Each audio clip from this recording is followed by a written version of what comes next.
Le discours a été réparti normalement en deux grandes étapes, ou je dirais deux grands piliers. Premièrement, c'était un point de fer ou un point très clair par rapport à la position du Maroc quant au Sahara marocain. Et donc là, le souverain, il a rappelé de façon très directe que les trois piliers sont là pour pouvoir passer à la vitesse supérieure. Le premier pilier, c'est que les Marocains résidant dans le territoire saharien marocain, ils sont là, ils bénéficient, ils jouissent de tous leurs droits, ils sont dans leur existence territoriale, si on peut dire ça.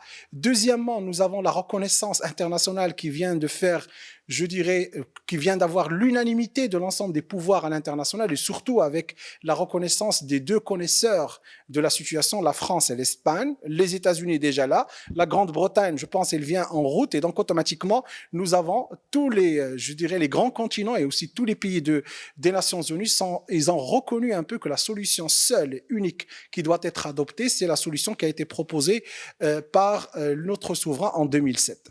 Et donc, le troisième élément, qui est vraiment très intéressant aussi, qui a été évoqué par notre auguste souverain, c'est que nous avons aujourd'hui non pas uniquement un projet qui se voit sur le plan politique et diplomatique, mais nous avons de la croissance, du développement, nous avons également des plans d'investissement qui sont mastodontes au niveau des régions du Sud, les trois régions du Sud. Et là, pour titre à rappeler que entre 2016 et 2021, nous avons dépensé en termes de restructuration économique et en termes aussi de développement humain et développement économique plus que 8 milliards de dollars, qui est un chiffre très colossal par rapport à cette période. Et ça s'arrête pas là. Le plan de développement, il est en train de s'inscrire dans le long terme, 2030, 2050, surtout avec les nouveaux partenariats qui sont en train d'être établis, que ce soit avec le Moyen-Orient, la France, l'Espagne, les États-Unis et dans le futur avec la Grande-Bretagne. Voilà. Oui. Le deuxième pilier. La bonne nouvelle pour les Marocains du monde. Tout à fait.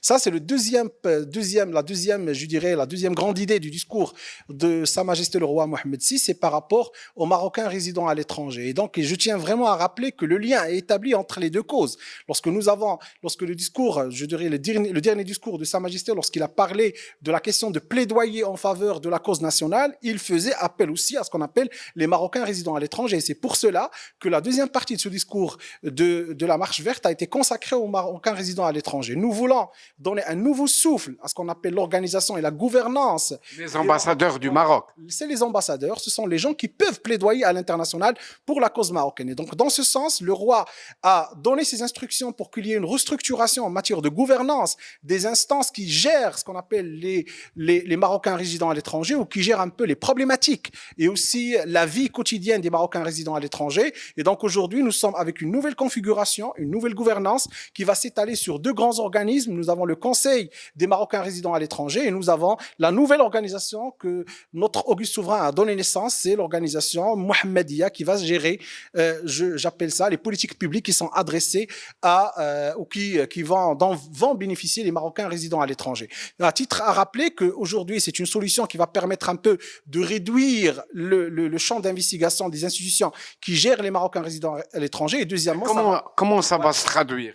Ça va se traduire, premièrement, il y a un nouveau texte de loi que le souverain a donné ses instructions au gouvernement pour qu'il le mette sur le pipeline. Ça veut dire qu'il doit passer par le gouvernement, il doit rentrer au Parlement dans les brefs délais pour que ça soit discuté, pour réorganiser et restructurer le conseil des Marocains résidant à l'étranger. On peut s'attendre à un changement pratiquement de mission et de capital humain. Tout à fait. Il y aura un changement des missions, il y aura un recentrage des missions de ce conseil parce qu'il ne faut pas qu'il y ait une redondance avec l'autre organisation qui va gérer les politiques publiques, l'instance Mohammedia qui a été lancée par Sa Majesté dans le discours de la Marche verte. Et également, il faudra avoir de nouvelles compétences qui vont surgir dans les deux instances pour pouvoir donner un élan à